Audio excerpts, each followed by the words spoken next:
Bem-vindos. Já aconteceu olharem para uma figura histórica que acham que conhecem bem e de repente descobrem um lado completamente novo. Um lado que muda tudo. É isso que vamos fazer hoje com Blaise Pascal. A maioria de nós conhece-o como o gênio da matemática, da física, talvez o pensador religioso por trás da famosa aposta. Mas parece que escondida nos seus escritos há uma filosofia política de uma modernidade e, bem, de uma honestidade tão brutal que parece ter sido escrita ontem. É verdade. E o mais fascinante é que não existe um tratado político de Pascal. Estas ideias estão espalhadas, quase como pistas, pela sua grande obra póstuma, Os Pensamentos, e também num pequeno texto incrível chamado Três Discursos sobre a Condição dos Grandes. A nossa análise hoje baseia-se num artigo académico que fez um trabalho espetacular, digamos, escavar estas ideias e ajuntá-las. E é essa a nossa missão. Tentar perceber por que razão o pensamento político de Pascal, mesmo sendo fragmentado, ecoa de forma tão forte nas nossas ansiedades de hoje. Como é que um homem do século XVII, a viver numa monarquia absoluta, nos pode dar ferramentas tão afiadas para dessecar o poder, a justiça e as ilusões que sustentam as nossas sociedades? Vamos a isso. Ok, a primeira pergunta que me surge é quase de bastidores. Se Pascal era um pensador político tão incisivo, como é que esta faceta dele ficou, na prática, escondida durante tanto tempo? Parece quase impossível que algo tão relevante, de um nome tão grande, passe despercebido. É uma ótima pergunta porque a resposta diz muito sobre como as ideias sobrevivem ou não ao longo do tempo. O problema principal foi a forma. As ideias dele não estavam num pacote arrumado. Estavam, como diz a nossa fonte, dissolvidas em diversos fragmentos, nos pensamentos. Imagine uma coleção de notas, aforismos, reflexões soltas. Para encontrar o fio condutor político é preciso um trabalho quase de detetive. Mas alguém tentou organizar isto, certo? Fim. E aí é que a história fica irônica. Um dos seus editores mais famosos, no início do século XX, Leon Braunschweig, fez exatamente isso. Ele pegou nos fragmentos e agrupou-os por temas: religião, moral e, sim, um capítulo sobre política. Isso, claro, tornava muito mais fácil para qualquer pessoa ir diretamente a essa sessão e perceber o pensamento político de Pascal. Parece a solução ideal. Então onde que está a ironia? A ironia é que a erudição moderna, na sua busca por uma fidelidade absoluta aos manuscritos, abandonou essa organização. As edições mais recentes e académicas apresentam os fragmentos na ordem, por vezes caótica, em que foram encontrados, o que é mais correto do ponto de vista histórico. Mas teve um efeito secundário não intencional, voltou a esconder o pensamento político de Pascal. De repente, para o encontrar, era preciso ler a obra inteira e ligar os pontos por si mesmo. Fascinante. Quer dizer que a forma como se edita uma obra pode, na prática, apagar uma faceta inteira de um pensador por séculos.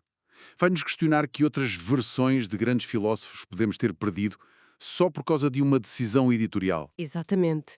Foi preciso o esforço de pensadores mais recentes, como o filósofo André Comte de Sponville, que publicou um livro chamado Pascal, Pensamentos sobre Política, para voltar a reunir e a destacar estes fragmentos. Sem esse esforço, uma das análises mais lúcidas do poder na filosofia ocidental corria o risco de continuar a ser um segredo só para especialistas. Entendido. Então, para percebermos essa análise tão radical sobre o poder, temos de recuar um passo. Tudo isto parece assentar numa visão muito particular da natureza humana, não é? A tal antropologia dele. É o ponto de partida de tudo. Para Pascal, não se pode falar de política sem antes se perceber com que material estamos a trabalhar. O ser humano. E a visão dele não é nada otimista.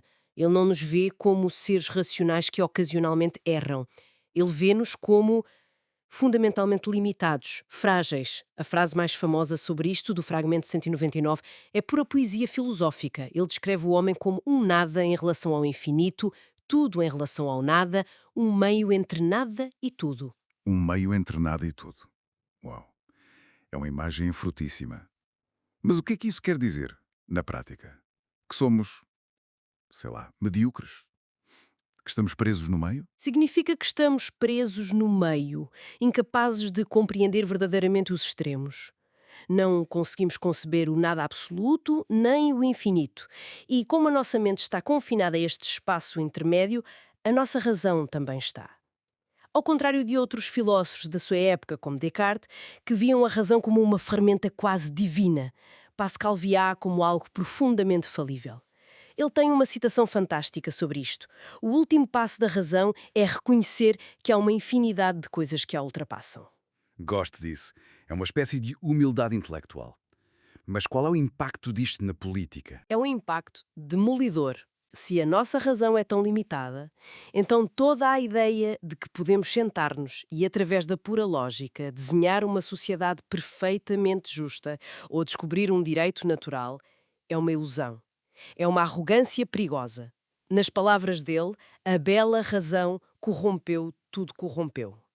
Qualquer tentativa de construir uma utopia baseada na razão está condenada a tornar-se uma tirania, porque ignora a nossa natureza caótica. Certo, se a razão é falível e não nos serve de guia, então o que é que nos resta? Qual é a alternativa de Pascal? E é que a coisa começa a ficar, digamos, desconfortável. Fica mesmo. Porque se não é a razão que funda a ordem social, a resposta de Pascal é brutalmente simples. É a força. Este é talvez o seu argumento mais famoso e chocante, e está contido no fragmento 298.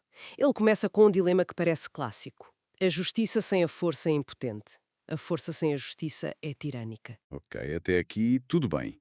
Um idealista quer justiça, mas não tem poder. Um tirano tem poder, mas não tem justiça. É o eterno problema da política. Exato. Mas é a solução que a sociedade encontra que é o golpe de gênio de Pascal.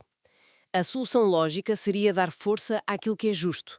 O problema, diz ele, é que a justiça está sempre a ser disputada. O que é justo para mim pode não ser para si, não é? É um conceito abstrato. A força, por outro lado, é fácil de reconhecer e incontestável. Vê-se quem tem os maiores exércitos. Portanto, a sociedade, por pragmatismo, para evitar a guerra civil, faz o inverso. E aqui vem a frase demolidora.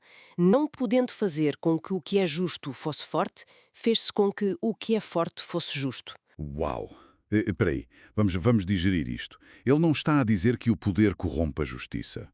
Está a dizer algo muito mais radical. Ele está a dizer que nós pegamos naquilo que já é poderoso, o rei, a classe dominante, e simplesmente... E colarmos-lhe a etiqueta de justo. Exato.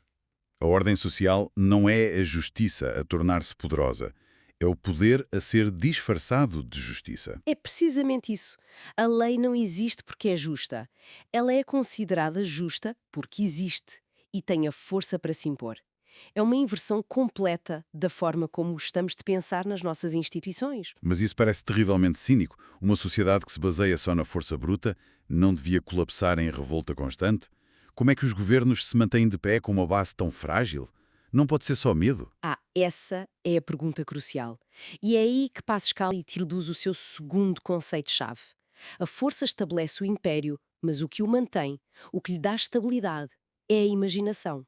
A força bruta é cara, é ineficiente. O poder inteligente não governa pelo medo constante. Governa convencendo-nos da sua própria legitimidade. E faz isso através do teatro, do espetáculo. A imaginação. Como assim? Estamos a falar de fantasia. Não, estamos a falar do poder dos símbolos, dos rituais, da pompa e circunstância. A nossa fonte dá os exemplos do próprio Pascal. Por que é que os juízes usam roupas vermelhas e arminhos? Não é para se manterem quentes, é para criarem uma imagem de autoridade? Por que é que os reis vivem em palácios? Para impressionar. Ele chama a isto tudo um aparato augusto. Então todo o aparato de poder, os tribunais com a sua arquitetura imponente, as cerimónias de Estado, as fardas, tudo isso é, segundo Pascal, um espetáculo para a nossa imaginação. Exatamente. Pense nos rituais de um tribunal hoje. O juiz num estrado mais alto, o uso de togas, a linguagem formal. Nada disto tem a ver com a lógica pura da lei. Tem a ver com criar um ambiente que nos faz sentir o peso e a legitimidade da autoridade. Pascal diria que estes são laços de imaginação que nos levam a obedecer, muito depois da força inicial ter desaparecido de vista. É a imaginação que transforma a obediência no hábito. É muito mais eficaz. Esta ideia de poder como um grande espetáculo é potentíssima. E pelo que percebi, ele até tinha um mapa para organizar este teatro social, as tais 3 ordens. Sim, é uma metáfora brilhante. Ele diz que existem 3 níveis de realidade, 3 ordens de grandeza, com lógicas completamente diferentes. A primeira é a ordem da carne, ou dos corpos. Este é o mundo do poder físico, material. O mundo dos reis, dos generais, dos ricos. É aqui que a política acontece. Depois, a segunda é a ordem do espírito. Este é o domínio do intelecto, da ciência. Pensa em Arquimedes ou Einstein.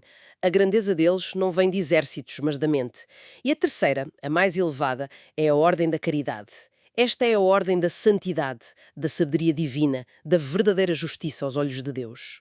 E o ponto crucial, se percebi bem, é que estas ordens, elas não se misturam. São tipo universos paralelos. Exatamente. Ele usa a palavra incomunicáveis. A lógica de uma simplesmente não se aplica à outra. Um rei pode ter exércitos imensos, isso é grandeza na ordem da carne, mas não o torna mais inteligente do que um cientista. E um santo não precisa de riqueza para demonstrar a sua sabedoria.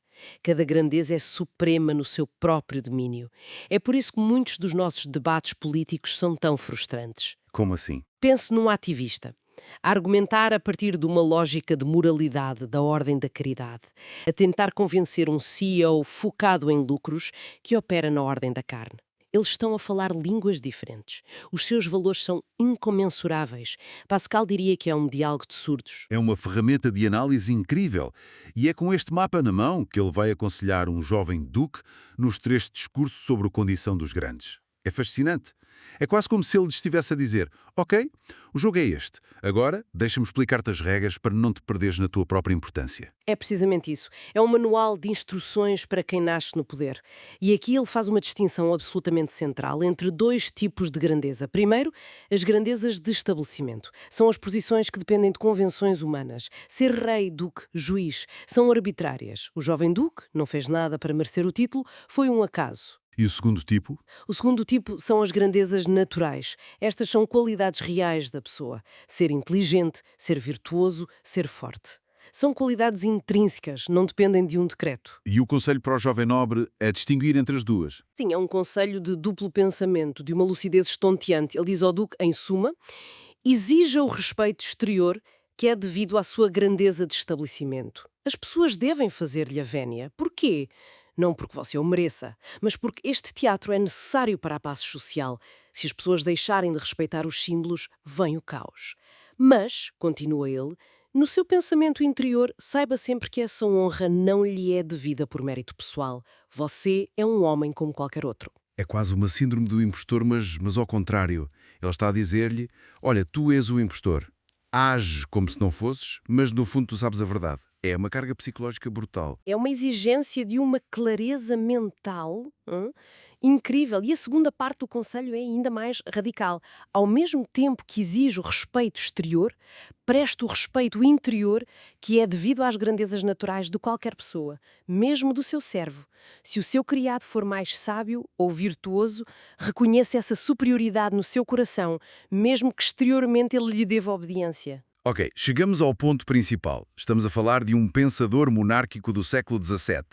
Por que é que esta visão tão, sejamos honestos, pessimista, nos diz alguma coisa hoje? O que ela oferece é uma dose cavalar de lucidez.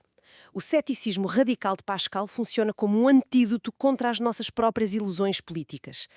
A fonte que usamos liga diretamente o pensamento dele àquilo que chama de síndrome atitudinal da desconfiança e da insatisfação que vemos hoje em relação às democracias. Ele teria percebido perfeitamente o nosso cinismo atual com os políticos e as instituições. Perfeitamente. Mas ele dar-nos-ia a gramática para o entender. Ele diria que grande parte da nossa frustração vem de esperarmos que a política seja algo que ela, pela sua natureza, não pode ser. Esperamos que seja o reino da verdade absoluta e ficamos furiosos com as mentiras. Ou esperamos que seja o reino da moralidade pura e ficamos desiludidos com os interesses e a corrupção. Então, no fundo, ele está a dizer, para baixarmos as expectativas. Para sermos mais cínicos, é isso, realistas.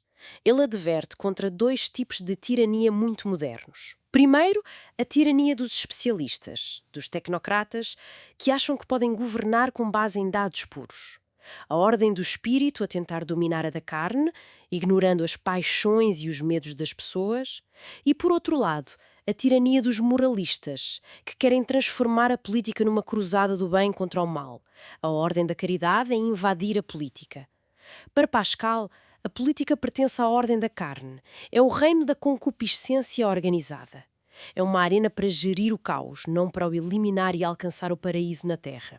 Essa descrição de uma sociedade onde os conflitos são apenas geridos e não curados de vez, parece uma fotografia assustadoramente precisa do nosso cenário político atual. É por isso que ele é tão chocantemente atual. Ele oferece uma política sem ilusões, baseada não naquilo que gostaríamos que fosse, mas naquilo que a nossa natureza nos permite que seja. Ok, então, o que levamos disto tudo? O percurso foi fascinante. Começámos por descobrir um Pascal secreto, um teórico político escondido por decisões editoriais.